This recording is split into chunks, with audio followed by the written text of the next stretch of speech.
نحمد و نصلی علی رسول الکریم اما بعد فاعوذ باللہ من الشیطان الرجیم بسم اللہ الرحمن الرحیم رب اشرح لی صدری ویسر لی امری واحلل عقدۃ من لسانی یفقہوا قولی اللہم انی اسألک علما نافعا ورزقا طیبا وعملا متقبلا آمین۔ اعوذ باللہ من الشیطان الرجیم، آیت نمبر 100۔ والسابقون الاولون من المہاجرین والانصار والذین اتبعہم بإحسان، اور پہل سبقت کرنے والے مہاجرین اور انصار میں سے، اور وہ جنہوں نے ان کی پیروی کی نیکوکاروں کے ساتھ۔ رضی اللہ عنہ ورضوا عنہ وأعد لهم جنات تجری تحتها الانہار خالدین فیہا ابدا، اللہ ان سے راضی ہو گیا اور وہ اللہ سے راضی ہو گئے، اور اس نے ان کے وہ باغات تیار کیے جن کے نیچے ندیاں بہتی ہوں گی، اور ان میں وہ ہمیشہ ہمیش رہیں گے۔ ذالک الفوز العظیم، یہی ہے بہت بڑی کامیابی۔ اچھا، پچھلی آیات اور پچھلی رکوع میں جو بتایا گیا تھا، یعنی کہ جو اللہ تعالیٰ نے مخلص بادیہ نشینوں کے بارے میں بتایا تھا، اب مسلمانوں کو اعلیٰ مرتبے والے اصحاب کے بارے میں بتایا جا رہا ہے۔ اب ان کا ذکر ہو رہا ہے جو اللہ کے نزدیک ان بادیہ نشینوں سے کئی گنا برتر اور بالا تھے، افضل اور اعلیٰ تھے۔ سابقین اور اولین کی تفسیر میں علماء کی کئی اقوال ہیں۔ کسی نے کہا کہ اس سے مراد وہ لوگ ہیں جنہوں نے دونوں قبلوں کی طرف رخ کر کے نماز پڑھی، کسی نے کہا جنہوں نے غزوہ بدر میں شرکت کی، کسی نے کہا وہ لوگ جو ہجرت یعنی سب سے پہلے ہجرت کر کے آئے، یعنی اسلام قبول کرنے کے بعد ہجرت کی جنہوں نے، اور جو لوگ ان کے بعد آئے، یہ بھی مراد ہے۔ اور مراد ہے کہ وہ 7 انصاری مسلمان جنہوں نے عقبہ اولیٰ میں بیعت کی تھی، اور وہ تمام انصار جنہوں نے مصعب بن عمیر کی تبلیغ سے متاثر ہو کر ہجرت سے پہلے اسلام قبول کیا۔ یعنی مصعب بن عمیر جو ہے وہ اسلام قبول کر کے مدینہ شریف آ گئے تھے، اور انہوں نے اسلام کی تبلیغ کی، اور حضور صلی اللہ علیہ وسلم کی مدینہ شریف آنے سے پہلے وہ انصار جو مسلمان ہو گئے تھے یا وہ ہو سکتے ہیں۔ لیکن راجع یہ ہے کہ سابقین اور اولین میں وہ تمام مہاجرین داخل ہیں جنہوں نے ہجرت کرنے میں پہل کی اور رسول صلی اللہ علیہ وسلم کا دل مضبوط کیا اور دوسروں کے لیے نمونہ بنے، اور وہ تمام انصار جنہوں نے ہجرت سے پہلے اسلام قبول کر لیا تھا، اور جب رسول صلی اللہ علیہ وسلم مدینہ تشریف لائے تو ان کا ساتھ دیا۔ اب ہم اسی بات پر اجماع ہے کہ سب سے افضل جو ہے وہ خلفائے اربعہ ہے، یعنی خلفائے راشدین جو ہیں، یعنی وہ اعلیٰ ترین اصحاب میں سے ہیں، پھر غزوہ بدر میں شریک ہونے والے، پھر احد میں شریک ہونے والے، پھر مقام حدیبیہ میں رسول صلی اللہ علیہ وسلم کے ہاتھ پر بیعت رضوان کرنے والے، اور جو لوگ ان کے بعد آئے ان سے مراد تمام جو ہے متاخرین صحابہ، تابعین، اور وہ تمام لوگ ہیں جو قیامت تک اقوال اور افعال میں سابقین اور اولین کے نقش قدم پر چلتے رہیں گے۔ اللہ نے ان کی نیکیوں کو قبول فرمایا، یعنی ان لوگوں کی نیکیوں کو اللہ تعالیٰ نے قبول فرمایا، ان کے گناہوں کو معاف کر دیا، اور اب ان سے ناراض نہیں ہوگا، اور وہ بھی اللہ سے خوش ہو گئے، اس لیے انہیں اپنے بے پایہ فضل اور کرم سے نواز دیا اللہ تعالیٰ نے، اور ان کے لیے ایسی جنتیں تیار کر کے رکھی ہیں جس کے نیچے نہریں جاری ہیں، اور جس میں ہمیشہ کے لیے رہیں گے۔ محمد قاب بن قرطی فرماتے ہیں کہ اللہ تعالیٰ نے تمام صحابہ کرام کو معاف کر دیا، سب کے لیے جنت واجب کر دی، اور ان لوگوں کے لیے بھی جو قیامت تک ان کے بعد ان کے نقش قدم پر چلتے رہیں گے، اور ان سے دل سے محبت کرتے رہیں گے۔ بے شک تو اللہ تعالیٰ ہمیں حضور صلی اللہ علیہ وسلم کی اور صحابہ کرام کی سنت پر چلنے کی توفیق عطا فرمائے، آمین یا رب العالمین۔ آیت نمبر 101۔ وَمِمَّنْ حَوْلَكُمْ مِنَ الْأَعْرَابِ مُنَافِقُونَ، اور جو تمہارے آس پاس کے بادیہ نشین ہیں ان میں منافق بھی ہیں، یعنی پچھلی آیت میں اعلیٰ مراتب والے اصحاب کا ذکر تھا، اب بالکل نچلی سطح کے لوگوں کا تذکرہ ہے، یعنی منافقین کا تذکرہ۔ یعنی یہاں پر منافقین کے حالات پر روشنی ڈالی جا رہی۔ اللہ تعالیٰ نے نبی کریم صلی اللہ علیہ وسلم کو خبر دی کہ مدینہ کے گرد و نواح میں بادیہ نشین ہے، اور ان میں اور اہل مدینہ میں بھی منافقین پائے جاتے ہیں۔ وہ اپنے نفاق پر پردہ ڈالنے میں ایسے مشاق اور تیز ہیں کہ آپ اپنی ہزار ذہانت اور بصیرت کے باوجود انہیں نہیں پہچان سکتے۔ وہ اپنا کفر چھپانے میں اتنے ماہر ہیں کہ صرف اللہ ہی ان کی خبر رکھتا ہے۔ یعنی اتنے ایسے تیز منافق ہیں کہ ان کے بارے میں اندازہ لگانا عام انسان کے لیے مشکل ہے۔ وَمِنْ أَهْلِ الْمَدِينَةِ مَرَدُوا عَلَى النِّفَاقِ، اور اہل مدینہ میں بھی جو ان نفاق پر اڑ چکے ہیں، یعنی یہ وہ لوگ ہیں جن کے نفاق کا مرض اب آخری مراحل پہ پہنچ گیا ہے اور یہ لا علاج ہو چکا ہے۔ اب اس مرض سے شفا یاب ہونے کا کوئی امکان نہیں۔ منافقت کے جو مرض ہے اس کی بھی 3 سٹیجز ہوتی ہیں۔ پہلے تو یہ کہ جھوٹے بہانے بنانا، یہ اس کی مرض کی ابتدا یعنی فرسٹ سٹیج ہے، جبکہ بات بات پر جھوٹی قسمیں کھانا یہ دوسری سٹیج ہوتی ہے، دوسری علامت ہے اس کی، یعنی پہلے بہانے بنانا پھر جھوٹی قسمیں کھانا، اور جب یہ مرض تیسری اور آخری سٹیج پہ پہنچتا ہے تو اس کی واضح علامت منافقین کی اہل ایمان کے ساتھ دشمنی، ضد، ہٹ دھرمی، یہ سب اس صورت میں ظاہر ہوتی ہے۔ اس لیے کہ اہل ایمان تو دین کے تمام مطالبات خوشی خوشی پورے کرتے ہیں۔ جس مہم سے بچنے کے لیے منافقین بہانے تراشنے میں مصروف ہوتے ہیں، اہل ایمان بغیر حیل و حجت سر دھڑ کی بازی لگانے کو تیار ہوتے ہیں اور اس کے لیے دل اور جان سے حاضر ہوتے ہیں۔ مومنین اور صادقین کا رویہ منافقین کے لیے ایک عذاب سے کم نہیں ہوتا، جس کے باعث آئے دن ان کی نہ سبکی ہوتی ہے، یعنی ان کی شرمندگی کا ان کو سامنا کرنا پڑتا ہے، اور آئے دن ان کی منافقت کا پول کھلتا رہتا ہے۔ یہی وجہ ہے کہ منافقین کو مسلمانوں سے نفرت اور عداوت ہو جاتی ہے، اور یہی اس مرض کی آخری سٹیج ہے۔ یعنی اب اس مرض کی آخری سٹیج تک پہنچ گئے، ان کی دشمنی، عداوت، منافقت جو ہے وہ عروج پر ہے اس وقت۔ لا تعلمهم نحن نعلمهم سنعذبهم مرتين، آپ صلی اللہ علیہ وسلم انہیں نہیں جانتے، ہم انہیں جانتے ہیں، ہم انہیں دوہرا عذاب دیں گے۔ یعنی منافقین مدینہ تو ہر روز نئے عذاب سے گزرتے تھے، ہر روز کہیں نہ کہیں اللہ کی راہ میں نکلنے کا مطالبہ ہوتا تھا، ہر روز انہیں جھوٹی قسمیں کھا کر جھوٹے بہانے بنا کر جان چھڑانی پڑتی تھی۔ اس لحاظ سے ان کی زندگی جو ہے وہ مسلسل عذاب میں تھی۔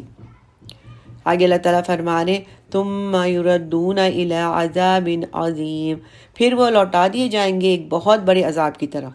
یعنی دنیا کا عذاب جتنا بھی ہو آخرت کا عذاب کے مقابلے میں کچھ بھی نہیں ہے، لہٰذا دنیا کے عذاب جھیلتے ایک دن انہیں بہت بڑے عذاب کا سامنا کرنے کے لیے پیش ہونا پڑے گا، یعنی آخرت کے عذاب کے لیے انہیں پیش ہونا پڑے گا، اور آخرت کا عذاب ان کا انتظار کر رہا ہے۔ رسول صلی اللہ علیہ وسلم بعض منافقین کو ان کے ناموں سے جانتے تھے، اور یہ ثابت ہے کہ آپ نے حضرت حذیفہ بن یمان رضی اللہ تعالیٰ عنہ کو 14 یا 15 منافقین کے نام بتائے تھے، لیکن تمام منافقین کو کوئی نہیں جانتا۔ امام احمد جبیر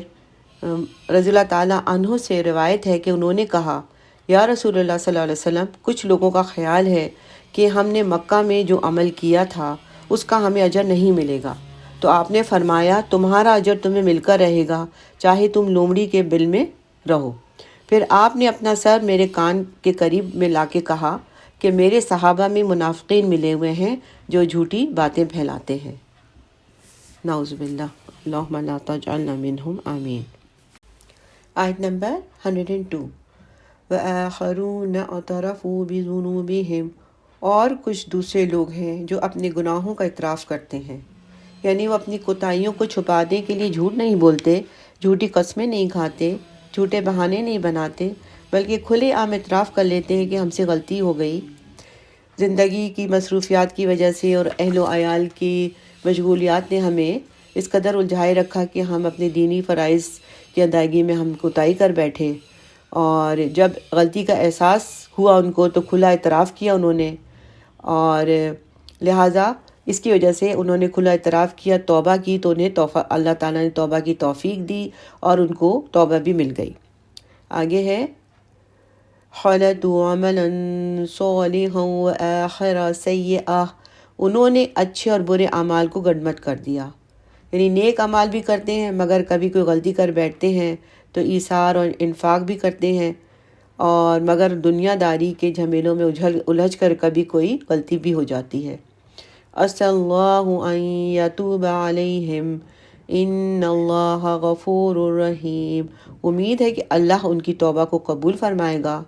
اور یقیناً اللہ بخشنے والا اور نہایت مہربان ہے۔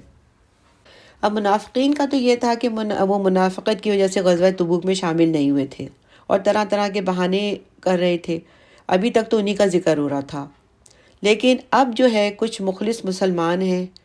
اور ان کا بھی ذکر ہو رہا ہے۔ ان میں سے کچھ لوگ تھے جو سستی کی وجہ سے جہاد میں جانے سے رہ گئے۔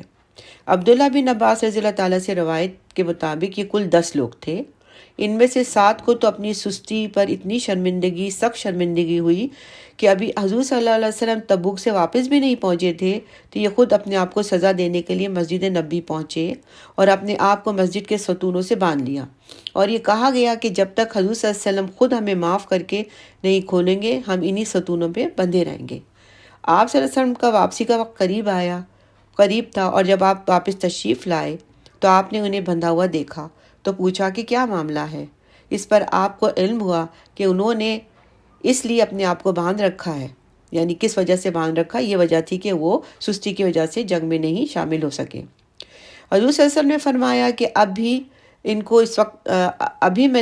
کو اس وقت نہیں کھولوں گا جب تک اللہ خود مجھے کھولنے کا حکم نہیں دے گا۔ تو اس موقع پر یہ آیت جو ہم پڑھ رہے ہیں، یہ آیت نازل ہوئی، ان کی توبہ قبول ہوئی اور انہیں کھول دیا گیا، یعنی یہ اس آیت کا شان نزول بھی ہے۔ ان 7 حضرات میں حضرت ابو لبابہ رضی اللہ تعالیٰ عنہ کا نام بھی ہے، جن کے نام سے ایک ستون ابھی بھی مسجد نبی میں موجود ہے اور اسے اسطوانۃ توبہ بھی کہا جاتا ہے۔ ایک روایت میں یہ بھی ہے کہ انہوں نے اس ستون سے اپنے آپ کو اس وقت باندھا تھا جب بنو قریظہ کے معاملے میں ان سے غلطی ہوئی تھی، جو ہم پیچھے پڑھ چکے ہیں، لیکن حافظ ابن جریر رضی اللہ تعالیٰ عنہ کہتے ہیں کہ انہوں نے اپنے آپ کو جو باندھا تھا اسی واقعے کی وجہ سے باندھا تھا، وہ اس واقعے کو ترجیح دیتے ہیں، اور کہ یہ واقعہ یہ تبوک سے متعلق ہے، اور اسی کے بارے میں یہ آیت نازل ہوئی ہے، اور یہ ابن جریر کی تفسیر میں ہے۔ باقی 3 حضرات جو تبوک نہیں گئے تھے ان کا ذکر آگے آیت نمبر 106 میں آئے گا۔ اب اسی آیت میں اللہ تعالیٰ نے واضح کیا ہے کہ اگر کسی سے کوئی گناہ ہو جائے تو اسے مایوس ہونے کی بجائے توبہ کی طرف متوجہ ہونا چاہیے، اور غلطی کی تعویلیں کرنے کے بجائے ہر ممکن طریقے سے اپنی غلطی پر اظہار ندامت کرنا چاہیے، اور ایسے لوگوں کے لیے اللہ تعالیٰ نے یہ امید دلائی ہے کہ اللہ تعالیٰ انہیں معاف کر دے گا، اور اللہ تعالیٰ تو بے شک معاف کرنے والا ہی ہے۔ یعنی انسان سے کوئی غلطی یا کوتاہی سرزد ہو جائے تو فوراً ہی انسان کے اندر جو ایمانی جذبات ہیں وہ لوٹ آ جانے چاہیے، اسے احساس ندامت ہونی چاہیے، توبہ کرنی چاہیے، اور اللہ کی طرف جو ہے رجوع کرنا چاہیے۔ اللہ سبحانہ تعالیٰ تواب ہے، توبہ قبول کرنے والا ہے۔ جس طرح ان اصحاب کو یہ اعزاز نصیب ہوا کہ ان کی توبہ کی قبولیت ہوئی، اور اللہ تعالیٰ نے ان کے لیے خصوصی حکم نازل کیا، تو اللہ تعالیٰ جو ہے وہ اپنے بندوں پر بہت مہربان ہے، بہت رحیم ہے، اور وہ غفور الرحیم ہے، سب کی توبہ قبول کرنے والا ہے۔ تو دعا کرتے ہیں رب اغفر وارحم وانت خیر الراحمین۔ تو اسی سلسلے میں بخاری شریف میں ہے کہ رسول صلی اللہ علیہ وسلم نے فرمایا کہ آج کی رات 2 آدمی میرے پاس آئے اور مجھے ایک ایسے شہر تک لے گئے جو چاندی اور سونے کی اینٹوں سے بنا ہوا تھا۔ وہاں ہمیں بعض ایسے آدمی دکھائی دیے، ان کا آدھا جسم تو نہایت ہی خوش منظر تھا اور دوسرا آدھا حصہ نہایت ہی بدصورت تھا، دیکھنے کو جی نہیں چاہتا تھا۔ میرے ان ساتھیوں نے ان سے کہا کہ تم اس نہر میں غوطہ لگاؤ۔ وہ غوطہ لگا کر جب باہر نکلے تو ان کا یہ عیب جاتا رہا، ان کے اجسام سب کے سب بہت حسین دکھائی دینے لگے۔ میرے ساتھیوں میں سے مجھ سے کہا گیا کہ یہ جنت عدن ہے، یہی تمہاری منزل ہے، اور کہا گیا کہ وہ لوگ جن کا آدھا جسم خوبصورت تھا اور آدھا جسم نہایت بدصورت تھا، سو یہ ان کی وجہ سے تھے کہ انہوں نے اعمال نیک کے ساتھ اعمال بد بھی ملا کر رکھ دیے اور اللہ کی حدود سے تجاوز کر گئے۔ تو یہ اس آیت کی تفسیر میں بخاری شریف نے مختصراً ایک روایت بیان کی تھی۔ آیت نمبر 103، خذ من اموالہم صدقۃ تطہرہم وتزکیہم بہا، ان کے اموال میں سے صدقات قبول کر لیجئے، اس صدقے کے ذریعے سے آپ صلی اللہ علیہ وسلم انہیں پاک کریں گے اور ان کا تزکیہ کریں گے۔ اب یہ ہے، روایت میں ہے کہ یہ جو ہے انہی حضرات جنہوں نے توبہ کے طور پر اپنے آپ کو ستونوں سے باندھ لیا تھا، جب ان کی توبہ قبول ہوئی اور انہیں آزاد کیا گیا تو انہوں نے شکرانے کے طور پر اپنا مال صدقے میں دینے کے لیے حضور صلی اللہ علیہ وسلم کی خدمت میں پیش کیا انہوں نے اپنا مال۔ آپ نے شروع میں فرمایا کہ مجھے تم سے کوئی مال لینے کا حکم نہیں دیا گیا ہے۔ اس پر یہ آیت نازل ہوئی کہ آپ ان سے صدقہ قبول فرمائیں۔ اس آیت میں صدقے کی دو خاصیتیں بیان فرمائی ہیں۔ ایک یہ کہ وہ انسان کو گناہوں اور برے اخلاق سے پاک ہونے میں مدد دیتا ہے، یعنی یہ بہت امپورٹنٹ پوائنٹ ہے جو ہم کو نوٹ کرنا چاہیے کہ صدقہ کا کیا فائدہ ہے۔ دو خاصیتیں بتائی ہیں۔ ایک تو یہ کہ وہ انسان کو گناہوں اور برے اخلاق سے پاک کر دیتا ہے، اس سے گناہ پاک ہو جاتے ہیں، اور جو برے اخلاق ہے وہ جو ہے اس میں بھی سدھار آ جاتا ہے۔ اور دوسرے یہ کہ ان سے انسانوں کی نیکیوں میں برکت اور ترقی ہوتی ہے۔ دوسرا فائدہ یہ ہوتا ہے، دوسری خاصیت یہ ہے کہ انسان کی نیکیوں میں برکت ہوتی ہے اور ترقی ہوتی ہے۔ ٹھیک ہے، تو یہ ہے کہ یہاں پر زکوٰۃ کا حکم ہے، یعنی عام یہ تو خاص اس موقع کے لیے آئی تھی، لیکن اس سے عام حکم یہ ہے کہ زکوٰۃ جو ہے وہ سب کے فرض ہے اور زکوٰۃ سب کو دینی ہے۔ اسی وجہ سے حضرت صدیق رضی اللہ تعالیٰ عنہ کے خلافت کے زمانے میں جو منکرین زکوٰۃ تھے، جنہوں نے آپ کو زکوٰۃ دینے سے انکار کیا تھا، تو آپ نے ان سے جہاد کیا تھا۔ اور جبکہ منافقین کے صدقات قبول کرنے کے لیے آپ کو منع کیا گیا تھا، حضور صلی اللہ علیہ وسلم کو منافقین کے صدقات قبول کرنے کے لیے منع کیا گیا تھا۔ آگے وَصَلِّ عَلَيْهِمْ إِنَّ صَلَاتَكَ سَكُنٌ لَهُمْ، اور ان کے یہ دعا کیجیے، یقیناً آپ صلی اللہ علیہ وسلم کی دعا ان کے حق میں سکون بخش ہے، یعنی آپ صلی اللہ علیہ وسلم کی دعا ان کے لیے باعث اطمینان ہوگی، انہیں تسلی ہو جائے گی کہ ان کی خطا معاف ہو گئی ہے، اور یہ کہ ان کی توبہ جو ہے وہ قبول ہو چکی ہے۔ ابن عباس رضی اللہ تعالیٰ عنہ سے روایت ہے کہ انہوں نے کہا سکون کے معنی ہے رحمت کے، یعنی اللہ کی رحمت ان پر نازل ہوتی ہے، یعنی سکون اسی طرح نازل ہوتا ہے نا کہ اللہ کی رحمت ہوگی تو سکون ہوگا انسان کو۔ پھر آگے اللہ تعالیٰ فرما رہے ہیں واللہ سمیع علیم، اور اللہ سب کچھ جاننے والا ہے اور سب کچھ سننے والا ہے۔ یعنی یہاں پر بتایا گیا ہے کہ اللہ تعالیٰ فرما رہے ہیں اے نبی صلی اللہ علیہ وسلم، اللہ تمہاری دعاؤں کو سننے والا ہے اور وہ علیم ہے، کیونکہ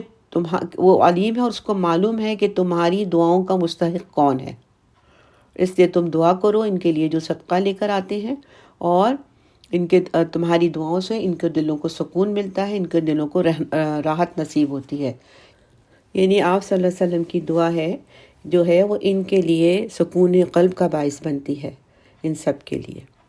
امام احمد کہتے ہیں، روایت میں ہے کہ نبی صلی اللہ علیہ وسلم جب کسی کے لیے دعا فرماتے تھے تو وہ اس کے اور اس کے بیٹوں اور پوتوں کے حق میں قبول ہو جاتی تھی۔ سبحان اللہ، یعنی ان کے حق میں ان کے بیٹوں اور پوتوں یعنی آگے تک چلی جاتی تھی، اگلی جنریشنز اور جنریشنز تک اس دعا کا اثر رہتا تھا۔ سبحان اللہ۔ آیت نمبر 104، أَلَمْ يَعْلَمُوا أَنَّ اللَّهَ هُوَ يَقْبَلُ التَّوْبَةَ عَنْ عِبَادِهِ وَيَأْخُذُ الصَّدَقَاتِ، کیا وہ نہیں جانتے کہ اللہ اپنے بندوں کی توبہ قبول فرماتا ہے اور ان کے صدقات کو قبولیت عطا فرماتا ہے۔ یعنی اللہ کے بندوں کو معلوم ہونا چاہیے کہ اللہ تواب بھی ہے اور اپنے بندوں کے صدقات کو شرف قبولیت بخشتا ہے، اور یہ اللہ کا خاص اپنا کرم ہے، اللہ تعالیٰ کی رحمت ہے، یہ خاص احسان ہے کہ وہ الغنی ہے، وہ بے نیاز ہے، اسے کسی چیز کی ضرورت نہیں، لیکن پھر بھی وہ اپنے بندوں کے نفقات اور صدقات کو قبول فرماتا ہے اور ان کو اس کا اجر دیتا ہے۔ وَأَنَّ اللَّهَ هُوَ التَّوَّابُ الرَّحِيمُ، اور یہ کہ وہ بہت ہی توبہ قبول فرمانے والا اور بہت رحم کرنے والا ہے۔ یعنی اللہ تعالیٰ بندوں کی نیکیوں کو لے لیتا ہے اور توبہ قبول فرماتا ہے۔ اس سے مقصد توبہ اور صدقہ پر لوگوں کو ابھارنا ہے، یعنی لوگوں کو توبہ کرنے اور صدقہ دینے پر ابھارنا ہے، کیونکہ یہی دونوں چیزیں جو ہیں گناہوں کو انسانوں سے چھڑاتی ہیں اور معاصی کا خاتمہ کرتی ہیں، یعنی برائیوں کا خاتمہ کرتی ہیں۔ گناہوں سے اور برائیوں سے یہی دو چیزیں، یہی جو ہے صدقہ اور توبہ جو ہے انسان کو چھڑاتی ہیں۔ اور اللہ تعالیٰ نے خبر دی کہ جو توبہ اللہ تعالیٰ کے سامنے یعنی توبہ کرے گا، جو بندہ اللہ کے سامنے صدق کے دل سے توبہ کرے گا، اللہ تعالیٰ اس کی توبہ کو قبول فرمائے گا۔ حضرت ابو ہریرہ رضی اللہ عنہ سے روایت ہے کہ رسول صلی اللہ علیہ وسلم نے فرمایا کہ اللہ تعالیٰ صدقے کو قبول فرماتا ہے اور اس کو اپنے سیدھے ہاتھ میں لیتا ہے اور اس کو نشو نما کرتا ہے، جیسا کہ تم اپنے گھوڑے کے بچے کو پال کر بڑا کرتے ہو، یہاں تک کہ صدقے کا ایک لقمہ بھی احد کے پہاڑ کی طرح بن جاتا ہے۔ اس کی تصدیق کتاب اللہ سے بھی ہوتی ہے، یعنی اللہ تعالیٰ نے قرآن میں فرمایا، کیا انہیں علم نہیں کہ اللہ اپنے بندوں کی توبہ کو قبول کرتا ہے اور زکوٰۃ اور صدقات کو لے لیتا ہے۔ ٹھیک ہے، یہی ہے یہ آیت۔ اور ابن مسعود رضی اللہ تعالیٰ عنہ سے روایت ہے کہ صدقے کا مال سائل کے ہاتھ میں پڑنے سے پہلے اللہ کے ہاتھ میں پہنچ جاتا ہے۔ سبحان اللہ، یہ ہے صدقے کی حقیقت، اور یہ صدقے کا یعنی کتنی جلدی انسان جو صدقہ دیتا ہے وہ اس کا اجر اللہ تعالیٰ کے پاس پہنچ جاتا ہے۔ اسی لیے توبہ کو اور صدقات عطا کرنے کو ہمیں اپنی زندگی میں شامل رکھنا چاہیے۔ بے شک، اللہم اجعلنا منہم، آمین۔ آیت نمبر 105، وَقُلِ اعْمَلُوا فَسَيَرَى اللَّهُ عَمَلَكُمْ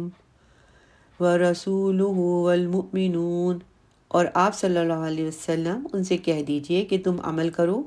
اب اللہ اور اس کا رسول صلی اللہ علیہ وسلم اور اہل ایمان تمہارے عمل کو دیکھیں گے۔ وَسَتُرَدُّونَ إِلَىٰ عَالِمِ الْغَيْبِ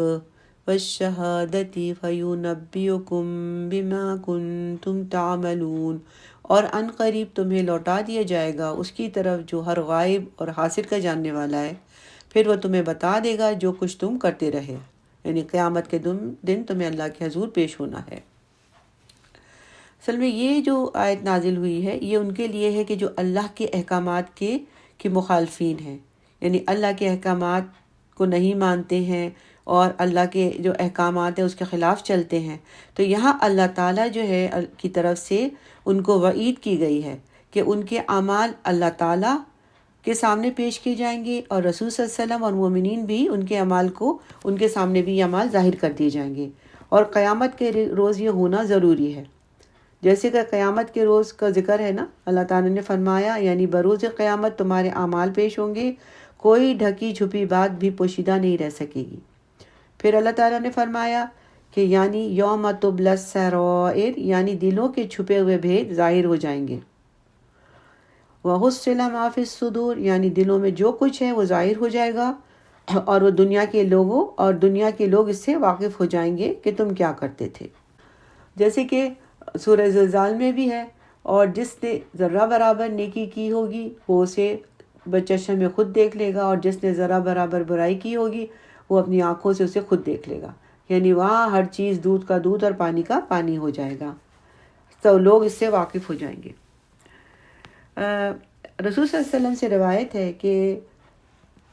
حضور صلی اللہ علیہ وسلم نے فرمایا، اگر تم میں سے کوئی سخت پتھر کے اندر بھی سما جائے جس میں نہ کوئی سوراخ باقی رہے نہ کوئی دروازہ، اس کے اندر بھی چھپ کر کوئی بھی عمل کرے گا تو اللہ تعالیٰ اس کو بھی لوگوں کے سامنے ظاہر کر دے گا، گویا یہ ان کے سامنے ہوا ہے، یعنی ایسا بتا دے گا کہ یہ لوگ اس کو ایسے دیکھ لیں گے کہ یہ ان کے سامنے ہوا ہے۔ ایک اور حدیث ہے میں کہ رسول صلی اللہ علیہ وسلم نے فرمایا، کسی کے اچھے عمل کو دیکھ کر خوش نہ ہو جاؤ، انتظار کرو کہ اس کا خاتمہ بھی اس عمل نیک پر ہوتا ہے،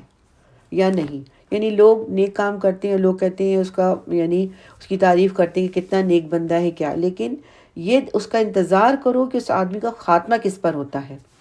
کہ اس کا خاتمہ اس نیک عمل یعنی، اور اس لیے کہ یہ عمل کرنے والا ایک طویل زمانے تک نیک عمل کرتا رہتا ہے، اور وہ اس نیک عمل پر مر جائے تو وہ جنت میں داخل ہو جائے گا، لیکن ناگہاں اس کے حالات بدل جاتے ہیں اور وہ برے اعمال کرنے لگتا ہے. اور ایک بندہ ایسا ہوتا ہے کہ ایک زمانے تک برے اعمال کرتا رہتا ہے، اگر اسی پہ مر جائے تو دوزخ میں چلا جائے، لیکن یک کایا پلٹ جاتی ہے اور وہ نیک عمل کرنے لگتا ہے. اللہ تعالیٰ جب اپنے کسی بندے کے ساتھ خیر کا ارادہ فرمائے تو موت سے پہلے اس کو نیکی کی توفیق دے دیتا ہے اور وہ نیکی پہ بڑھتا ہے. سبحان اللہ. لوگوں نے کہا یا رسول اللہ صلی اللہ علیہ وسلم یہ کیسے ہوتا ہے؟ تو فرمایا کہ روح کی قبض کے وقت وہ عمل صالح کر رہا ہوتا ہے، یعنی جس وقت روح قبض ہوتی ہے اس وقت وہ نیک عمل کر رہا ہوتا ہے. اس کے لیے ایک حدیث بھی ہے یہ کہ انما الاعمال بالخواتیم، یعنی سب اعمال کا اعتبار خاتمے پر ہے، یعنی جس انسان کی موت کے وقت جو وہ عمل کر رہا ہوگا وہ اس کا خاتمہ ہے. تو اللہ تعالیٰ ہمیں خیر پہ ہمارا خاتمہ جو خیر پہ کرنا، آمین یا رب العالمین. آیت نمبر 106. وآخرون مرجون لأمر اللہ اما يعذبهم واما يتوب علیہم واللہ علیم حکیم. اور کچھ دوسرے لوگ ہیں جن کے معاملے کو اللہ کے فیصلے تک مؤخر کر دیا گیا ہے، چاہے انہیں عذاب دے اور چاہے تو ان کی توبہ قبول فرمائے، اور اللہ سب کچھ جاننے والا اور حکمت والا ہے. جیسے آپ کو پتہ ہے کہ 10 صحابی جو ہے وہ رہ گئے تھے غزوہ تبوک میں جانے سے، جس میں سے 7 تو وہ تھے جنہوں نے اپنے آپ کو ستونوں سے باندھ لیا تھا اور ان کی توبہ فوراً قبول ہو گئی تھی. اس کے بعد 3 صحابی جو رہ گئے تھے وہ ان میں سے کعب بن مالک، ہلال بن امیہ، مرارہ بن ربیع رضی اللہ تعالیٰ عنہم، یہ لوگ رہ گئے تھے. تو ان کے بارے میں یہ آیت نازل ہوئی ہے، اور اس کے بارے میں یہ ہے کہ یہ جو افراد تھے یہ کسی خاص وجہ سے جو ہے یہ سچے مسلمان تھے اور یہ مہم پر جانا چاہتے تھے، مگر سستی کی وجہ سے تاخیر ہو گئی اور وہ جانے سے رہ گئے.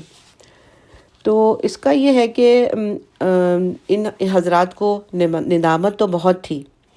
لیکن انہوں نے توبہ کرنے میں اتنی جلدی نہیں کی جتنی جلدی حضرت ابو لبابہ رضی اللہ تعالیٰ عنہ اور ان کے ساتھیوں نے کی تھی. نہ انہوں نے وہ طریقہ اختیار کیا. چنانچہ جب یہ حضور صلی اللہ علیہ وسلم کے پاس معذرت کرنے کے لیے پہنچے تو آپ نے ان کے بارے میں اپنا فیصلہ ملتوی فرما دیا،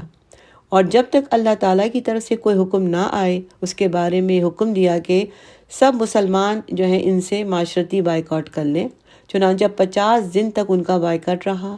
اور توبہ اس وقت قبول ہوئی جب یہ آیت نمبر 118 نازل ہوئی. اسی صورت میں آیت نمبر 118 میں ان کی توبہ قبول ہوئی، اور اس کو 50 دن تک بائیکاٹ رہا ان کا. حضرت کعب بن مالک کا جو یہ واقعہ ہے بہت تفصیل سے عثمہ میں پڑھ چکے ہیں، اور اسی میں ہی حضرت بلال بن امیہ، مرارہ بن ربیع کا ذکر تھا رضی اللہ تعالیٰ عنہم. تو انشاءاللہ میں وہ جو ہے حضرت کعب بن مالک کا جو آڈیو ہے میں اس کو شیئر کر دیتی ہوں آپ سے، تاکہ وہ آپ اس کو دوبارہ سن لیں جن کو سننا ہے. آیت نمبر 107. والذین اتخذوا مسجدا ضرارا وکفرا وتفریقا بین المؤمنین وارسادا لمن حارب اللہ ورسولہ من قبل. اور وہ لوگ جنہوں نے ایک مسجد بنائی ہے، ضرر یعنی نقصان، ضرر جیسے اردو میں بولتے ہیں نا تو وہی چیز ہے، ضرر یعنی نقصان اور کفر کے لیے، اور اہل ایمان میں تفریق پیدا کرنے کے لیے، اور ان لوگوں کو گھات فراہم کرنے کے لیے جو پہلے سے اللہ اور رسول صلی اللہ علیہ وسلم سے جنگ کر رہے ہیں. وَلَيَحْلِفُنَّ إِنْ أَرَدْنَا إِلَّا الْحُسْنَى وَاللَّهُ يَشْهَدُ إِنَّهُمْ لَكَاذِبُونَ. اور وہ قسمیں کھا کر کہیں گے کہ ہم نے تو نیکی کے ارادے سے بنائی ہے، مگر اللہ گواہی دیتا ہے یہ بالکل جھوٹے ہیں. آیت نمبر 107 اور 108. ان کا جو شان نزول کہنے یا سبب نزول یہ ہے کہ رسول صلی اللہ علیہ وسلم کے مدینہ تشریف لانے سے پہلے مدینہ میں قبیلہ خزرج کا ایک آدمی رہتا تھا جس کا نام تھا ابو عامر۔ ابو عامر جو ہے وہ راہب تھا۔ یہ جاہلیت کے دنوں میں نصرانی ہو گیا تھا، عرب سے تھا لیکن وہ نصرانی ہو گیا تھا اور اہل کتاب کا علم حاصل کر چکا تھا، اور یہ ایام جاہلیت میں ایک عبادت گزار شخص تھا۔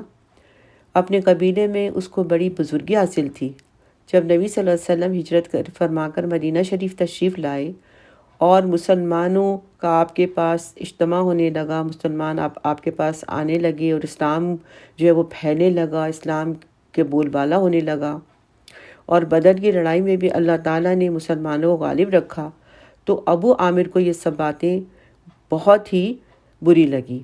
اور اس کو کھلم کھلا عداوت ظاہر کرنے لگا، یعنی حضور صلی اللہ علیہ وسلم کی کھلم کھلا دشمنی کرنے لگا، اور مدینے سے بھاگ کر کفار مکہ اور مشرکین قریش سے جا ملا، یعنی یہاں سے بھاگ کے وہاں چلا گیا، مکہ اور مشرکین قریش سے جا ملا، اور انہیں رسول صلی اللہ علیہ وسلم سے جنگ کرنے پر مائل کرتا رہا۔ اب عرب کے سارے قبیلے اکٹھے ہو گئے اور جنگ احد کے لیے پیش قدمی کی۔ نتیجے میں مسلمانوں کو جو نقصان پہنچا، اللہ تعالیٰ نے اس جنگ میں مسلمانوں کا امتحان لیا۔ دنیا نہ صحیح لیکن عاقبت میں تو عاقبت جو ہے وہ متقین کے لیے ہے۔ اس فاسق نے کیا کیا تھا کہ جنگ احد میں دونوں طرف کی صفوں کے درمیان کئی گھڑے کھدوا دیے تھے۔ ان میں سے ایک میں رسول صلی اللہ علیہ وسلم گر پڑے اور آپ کو چوٹ بھی لگی تھی، آپ کا چہرہ بھی زخمی ہوا تھا اور آپ کے دانت بھی ٹوٹ گئے تھے، یاد ہوگا آپ کو، اور سر میں حضور صلی اللہ علیہ وسلم کے سر میں بھی چوٹ لگی تھی۔ ابو عامر نے شروع جنگ میں اپنی قوم انصار کی طرف بڑھ کر انہیں مخاطب کیا اور انہیں اپنی مدد اور موافقت کی دعوت دی، لیکن جب انصار نے ابو عامر کی یہ حرکت دیکھی تو کہنے لگے، اے فاسق، اللہ تجھے برباد کرے اور تجھے برباد کرے، اور اس کو برا بھلا کہا۔ تو اب وہ یہ کہتا ہوا واپس ہو گیا کہ میرے بعد میری قوم تو بالکل بگڑ گئی ہے، کیونکہ انہی لوگوں میں سے تھا نا وہ۔ نبی صلی اللہ علیہ وسلم نے اس کے فرار ہونے سے پہلے اس کو دعوت اسلام دی اور قرآن کی وحی سنائی، لیکن اسلام لانے سے اس نے انکار کر دیا اور سرکشی اختیار کی، تو رسول صلی اللہ علیہ وسلم نے اسے بددعا دی کہ جلا وطنی اور پردیس کی تجھے موت نصیب ہو۔ چنانچہ بددعا اس پر کارگر ہوئی، اور یہ بات اس طرح وقوع پذیر ہوئی کہ لوگ جب جنگ احد سے فارغ ہوئے اور اس نے دیکھا کہ نبی صلی اللہ علیہ وسلم کا تو بول بالا ہو گیا ہے اور مسلمانوں کی جیت ہو گئی ہے، اسلام بڑھتا چلا جا رہا ہے، تو وہ ملک روم چلا گیا اور بادشاہ ہرقل کے پاس گیا اور اس سے نبی صلی اللہ علیہ وسلم کے خلاف مدد مانگی۔ اس نے وعدہ کیا اور اس نے اپنی امیدوں کامیاب ہوتی دیکھی، تو ہرقل کے پاس ٹھہر گیا اور اپنی قوم انصار میں سے ان لوگوں کو مکہ بھیجا جو اہل نفاق میں سے تھے کہ لشکر لے کر آ رہا ہوں، ان لوگوں کو کہا کہ لشکر لے کر آ رہا ہوں، رسول صلی اللہ علیہ وسلم سے خوب جنگ ہوگی، ان پر غالب آ جاؤں گا اور انہیں اپنی اسلام سے پہلے یعنی اسلام سے پہلے جو سابقہ حالت تھا اسی میں ہم واپس آ جائیں گے۔ یہ جو ہے اس نے منافقین کو حکم بھیجا اور ان سے کہا کہ ایک ایسی جگہ بنائی جائے، ایک ایسی پناہ کی جگہ بناؤ کہ جس میں میرے احکامات، میرے مراسلے جو بھی لے کر آئے وہ اس کے لیے قیام گاہ ہو۔ چنانچہ ان منافقین نے مسجد قباء کے قریب ہی ایک اور مسجد بنا ڈالی، اس کی تعمیر کر دی، اس کو پختہ کر دیا، اور رسول صلی اللہ علیہ وسلم کے تبوک سے نکلنے سے پہلے اس کام سے فارغ بھی ہو گئے، اور رسول صلی اللہ علیہ وسلم کے پاس یہ درخواست لے کر آئے کہ آپ ہمارے پاس آئیے، ہماری مسجد میں نماز پڑھیے، تاکہ اس بات کی سند ہو جائے کہ یہ مسجد جو ہے حضور صلی اللہ علیہ وسلم نے اس میں آ کے نماز پڑھی ہے، اور تاکہ لوگ اور ان کا جو کام یہ اپنا کام کرتے رہیں اور یہ بھی سمجھیں کہ ہاں بھائی اس کی حضور صلی اللہ علیہ وسلم نے نماز پڑھی ہے تو یہ صحیح مسجد ہے۔ اور آپ کے سامنے یہ بیان کیا کہ یہ ضعیفوں اور کمزور دل والے جو لوگ ہیں ان کی خاطر یہ مسجد بنائی گئی ہے کہ وہ سردی کی راتوں میں جو بیمار لوگ دور رہتے ہیں اور دور کی مسجد میں نہیں جا سکتے ہیں، ان کے لیے آسانی کی غرض سے ہی بنائی گئی ہے۔ لیکن اللہ تعالیٰ نے اپنے نبی صلی اللہ علیہ وسلم کو اس مسجد میں نماز پڑھنے سے بچانا تھا، چنانچہ آپ نے فرمایا ہمیں تو اس وقت سفر درپیش ہے، یعنی ہم سفر پہ جا رہے ہیں، جب ہم واپس ہوں گے اور اللہ نے چاہا تو دیکھا جائے گا۔ اور جب نبی صلی اللہ علیہ وسلم جنگ تبوک سے فارغ ہو کر مدینہ کی طرف واپس ہوئے اور مدینہ تک مسافت جب 1 دن یا اس سے کم رہ گئی تو جبریل علیہ السلام نے مسجد درار کی خبر لیے ہوئے پہنچے اور منافقین کے اس راز کو ظاہر کر دیا کہ مسجد قباء کے قریب ایک اور مسجد بنانے سے مسلمانوں کی جماعت میں تفریق پیدا کرنے کا مقصد ہے ان کافروں کا، اور منافقوں نے یہ چیز، یعنی ان کا یہ خاص مقصد ہے، اور وہ جو مسجد قباء ہے جس کی بنیاد اول روڈ سے تقویٰ پر اٹھائی گئی ہے وہ مسجد قباء ہے، لیکن یہ جو مسجد ہے اس کا تقویٰ سے دور دور تک کوئی اس کا وہ نہیں ہے، یعنی تقویٰ تو اس میں ہے ہی نہیں۔ اس مسجد کے ان لوگوں نے جو بنائی ہے وہ صرف مسلمانوں میں تفریق کرنے اور اس میں یعنی غلط کام کرنے کے لیے بنائی ہے۔ اس علم کے بعد نبی صلی اللہ علیہ وسلم نے اپنے مدینہ پہنچنے سے پہلے ہی چند لوگوں کو اس مسجد درار کی طرف بھیج دیا اور اس کو منہدم یعنی اس کو گرا دیا جائے، یہ انہوں نے کہا۔ اچھا، اس کی تفسیر میں ابن عباس سے روایت کرتے ہیں کہ وہ انصار کے لوگ جنہوں نے ایک مسجد بنائی تھی اور ابو عامر نے ان سے کہا تھا کہ تم ایک مسجد بناؤ، تو وہ اور جس قدر بھی ممکن ہو یعنی جلدی کرو اور اس میں ہتھیار اور سامان جنگ چھپائے رکھو، یعنی یہ ہتھیار اور سامان جنگ کے لیے بنائی گئی تھی، اور اس کو اپنی پناہ گاہ اور رہنے کی جگہ بنائے رکھو، کیونکہ میں قصر ملک روم سے میں جا رہا ہوں اور روم سے لشکر لے کر آؤں گا اور محمد صلی اللہ علیہ وسلم اور ان کے اصحاب کو مدینہ شریف سے نکال دوں گا، نعوذ باللہ۔ چنانچہ یہ منافقین جب مسجد درار بنا کر فارغ ہوئے تو نبی صلی اللہ علیہ وسلم کی خدمت میں حاضر ہوئے، درخواست کی کہ ہم یہ دلی خواہش رکھتے ہیں کہ ایک بار آپ اس مسجد میں آ کے نماز پڑھ لیں اور اس میں ہمارے لیے برکت کی دعا کریں۔ اگلی آیت نمبر 108 میں اس کا جواب ہے کہ اللہ تعالیٰ نے کیا فرمایا۔ آیت نمبر 108، لا تقم فیہ ابدا، اے نبی صلی اللہ علیہ وسلم آپ اس میں کبھی بھی کھڑے نہ ہوں۔ یعنی یہ جو مسجد بنانے کے بعد منافقین حضور صلی اللہ علیہ وسلم کے پاس درخواست لے کر آئے تھے کہ آپ مسجد میں تشریف لے آئیں، بڑی برکت ہوگی، تو اللہ تعالیٰ نے آپ کو اسی وقت روک دیا کہ آپ وہاں تشریف نہ لے جائیں۔ لمسجد اسس علی التقوی من اول یوم احق ان تقوم فیہ، یقیناً وہ مسجد جس کی بنیاد پہلے دن سے ہی تقوی پہ رکھی گئی ہے وہ زیادہ مستحق ہے کہ آپ صلی اللہ علیہ وسلم اس میں کھڑے ہو کے نماز پڑھیں، یعنی اس سے مراد مسجد قباء ہے جو اس کے قریب ہی تھی، اور جو آپ کو یاد ہوگا کہ جس کی بنیاد حضور صلی اللہ علیہ وسلم نے اپنے دست مبارک سے رکھی تھی۔ فیہ رجال یحبون ان یطہروا واللہ یحب المتطہرین، اور اس میں وہ لوگ ہیں جو پسند کرتے ہیں وہ بہت پاک رہیں، اور اللہ ایسے لوگوں کو پسند کرتا ہے جو بہت زیادہ پاک رہتے ہیں۔ تو یہ جو ہے جواب دیا اللہ تعالیٰ نے، حضور صلی اللہ علیہ وسلم کو کہا اللہ تعالیٰ نے کہ وہاں پر آپ کھڑے بھی نہ ہوں، یعنی جب وہ لوگ آئے کہ ہمارے لیے برکت کی دعا کریں تو اللہ تعالیٰ نے وہی نازل فرمائی کہ لا تقم فیہ ابدا، یعنی ہرگز اس میں نماز نہیں پڑھنا، اور یقیناً جو مسجد جس کی بنیاد اول دن سے تقوی پہ رکھی گئی ہے وہ زیادہ حقدار ہے، یعنی وہ مسجد قباء وہ زیادہ حقدار ہے اس بات کی کہ تم اس میں نماز پڑھو۔ اس میں ایسے پاکیزہ لوگ ہیں جو یہ چاہتے ہیں کہ پاک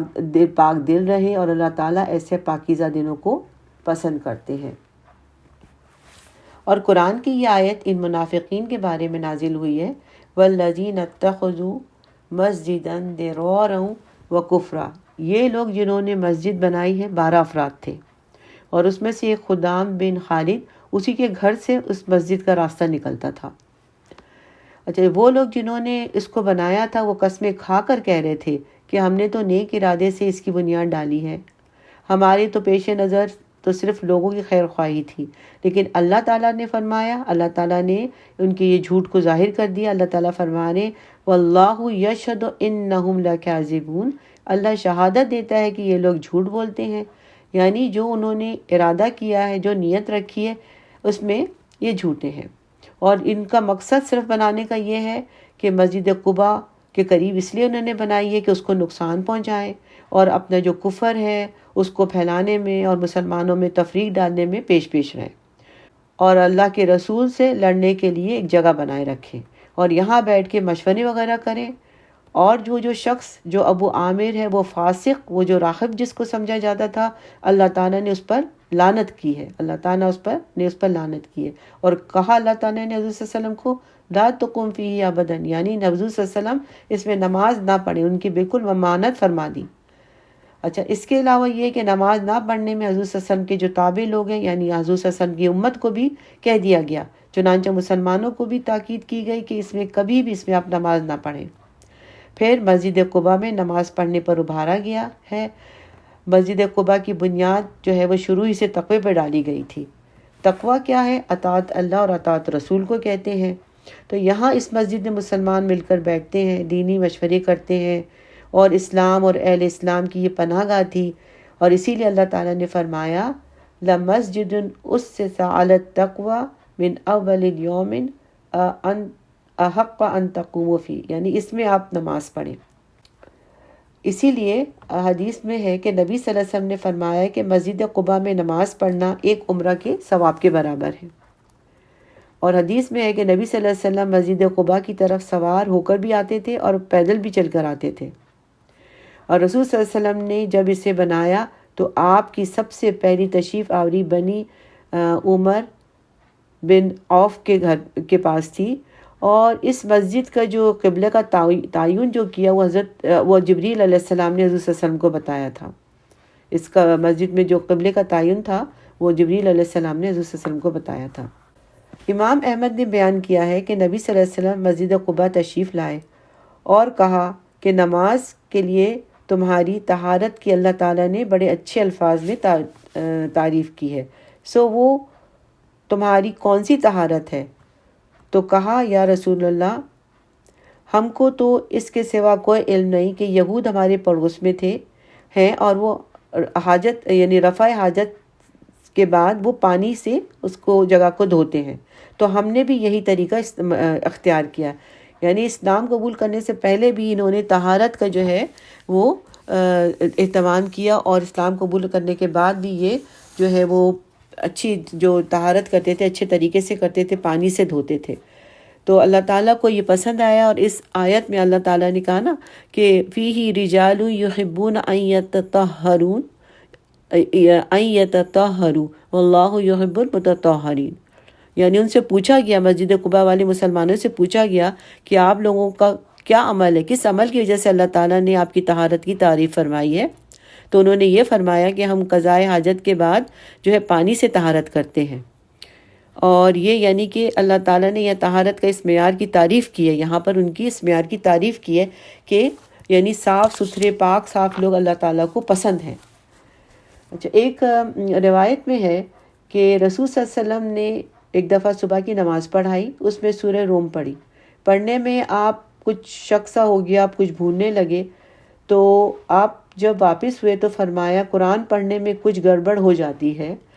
اس کی وجہ کیا ہے؟ دیکھو تم میں سے بعض لوگ ایسے ہیں جو ہمارے ساتھ نماز پڑھتے ہیں لیکن وضو اچھی طرح نہیں کرتے، بس جو ہمارے ساتھ نماز پڑھنا چاہے اس کو چاہیے کہ وضو مکمل کرے، وضو میں کوئی خرابی نہ رہے، میلے اور گندے کپڑے پہن کر یعنی نہیں آنا چاہیے، اس سے پاک رہنا چاہیے، صاف ستھرے کپڑے پہننا چاہیے۔ دعا کریں اللہم اجعلنا من التوابین واجعلنا من المتطہرین، آمین یا رب العالمین۔ اعوذ باللہ من الشیطان الرجیم، آیت نمبر 109۔ افمن اسس بنیانہ علی تقوی من اللہ ورضوان خیر، تو کیا بھلا اس نے اپنی عمارت کی بنیاد رکھی ہو اللہ کے تقوی اور اس کی رضا پر، وہ بہتر ہے۔ من اسس بنیانہ علی شفا جرف ہار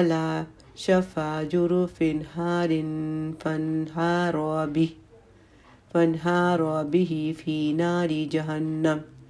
یا وہ کہ جس نے اپنی تعمیر کی بنیاد رکھی ایک ایسی کھائی کے کنارے جو گرا چاہتی ہے تو وہ اس کو لے کر گر گئی جہنم میں۔ واللہ لا یہدی القوم الظالمین، اور اللہ ایسے ظالم لوگوں کو راہیاب نہیں کرتا۔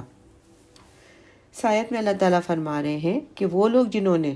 مسجد کی بنیاد تقویٰ اور اللہ کی رضا پہ رکھی ہے، اور وہ لوگ جنہوں نے مسجد درار اور مسجد کفر بنائی اور مومنین میں تفریق ڈالنے کی کوشش کی، تو اللہ اسے اور اللہ کے رسول سے لڑنے کے لیے اس کو انہوں نے جائے پناہ بنایا۔ تو کیا یہ دونوں برابر ہو سکتے ہیں؟ نہیں ہو سکتے نا۔ اور ان لوگوں نے تو اس مسجد درار کی بنیاد گویا ایک گھڑے کے ڈھلتے ہوئے کنارے پر رکھی، یعنی ایک گھڑا جس کا کنارہ ڈھل رہا ہے، ابھی گھڑا ٹوٹ رہا ہے، اس پہ رکھی۔ وہ اسے جہنم کی آگ میں لے گری، یعنی جہنم کے یوں سمجھنے کہ جو انہوں نے عمارت بنائی مسجد درار کی، وہ جہنم کے کنارے پہ بنائی، یعنی وہ ایسی گری کہ وہ نے جہنم میں لے کے گر گئی۔ اور حد سے تجاوز کرنے والوں کو اللہ تعالیٰ ہدایت نہیں کرتا ہے، یعنی جو مفسدین ہیں ان کے جو عمل ہوتے ہیں وہ کبھی بھی ان میں اصلاح ہو ہی نہیں سکتی مفسدین کے عملوں میں۔ یعنی جب انسان کوئی عمارت تعمیر کرنا چاہتا ہے تو اس کے لیے کوئی مضبوط اور ٹھوس جگہ کا، پکی جگہ کا انتخاب کرتا ہے، اور اگر وہ کھوکھلی جگہ ہو یا کسی کھائی وغیرہ کے کنارے پر عمارت تعمیر کرے گا تو جلد یا دیر میں عمارت گر جائے گی۔ دراصل یہ منافقین کی تدبیروں اور سازشوں کی مثال دی گئی ہے کہ ان کی مثال ایسی ہے جیسے وہ جہنم کی گہری کھائی کے کنارے پر اپنی عمارتیں تعمیر کر رہے ہوں، چنانچہ وہ کنارہ بھی گر کر رہے گا اور خود ان کو بھی، ان کی تعمیرات کو بھی جہنم میں گرائے گا، یعنی وہ تعمیر بھی جہنم میں جائے گی اور خود وہ بھی جہنم میں جائیں گے۔ نعوذ باللہ، اللہم لا تجعلنا منہم، آمین۔ آیت نمبر 110۔ لا يزال بنيانهم الذي بنوا ريبة في قلوبهم إلا أن تقطع قلوبهم واللہ علیم حکیم۔ یہ عمارت جو انہوں نے بنائی ہے ان کے دلوں میں شکوک اور شبہات پیدا کیے رکھے گی، الا یہ کہ ان کے دلوں کے ٹکڑے کر دیے جائیں، اور اللہ سب کچھ جاننے والا، حکمت والا ہے۔ یعنی ان منافقین کے دلوں کے اندر منافقت کی جڑیں اتنی گہری ہو چکی ہیں کہ اس کے اثرات کا زائل ہونا اب ممکن نہیں۔ یعنی منافقین نے جو مسجد بنائی تھی اور اس نے ان کے نفاق میں اور اضافہ کر دیا، اور اسے ان کے دلوں میں، نفاق کو یعنی ان کے دلوں میں اور مستحکم کر دیا۔ اور مسجد بنانے والے جو تھے منافقین، جب حضور صلی اللہ علیہ وسلم نے حکم دیا کہ اس کو جلایا جائے، منہدم کیا جائے، تو ان کا نفاق اور بڑھ گیا اور اسلام کے خلاف ان کی دشمنی میں اور اضافہ ہو گیا۔ اس کے بعد اللہ تعالی نے خبر دی کہ ان کی یہی حالت رہے گی یہاں تک کہ انہیں موت آ جائے۔ دل ٹکڑے ہونا کا مطلب یہ ہے کہ انہیں اس حالت میں موت آ جائے۔ پھر میں اللہ تعالیٰ کہتے ہیں اللہ اپنے بندوں کے اعمال کو خوب جانتا ہے، خیر و شر کا بدلہ دینے میں وہ بڑا حکیم ہے۔ یعنی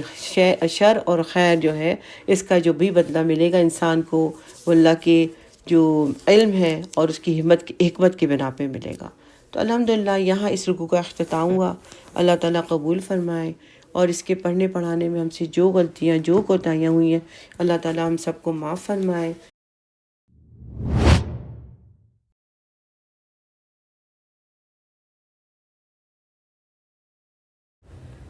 ربنا تقبل منا إنك أنت السميع العليم ربنا لا تؤاخذنا إن نسينا أو أخطأنا آمين۔ سبحانك اللهم وبحمدك نشهد أن لا إله إلا أنت نستغفرك ونتوب إليك۔ السلام علیکم ورحمۃ اللہ وبرکاتہ۔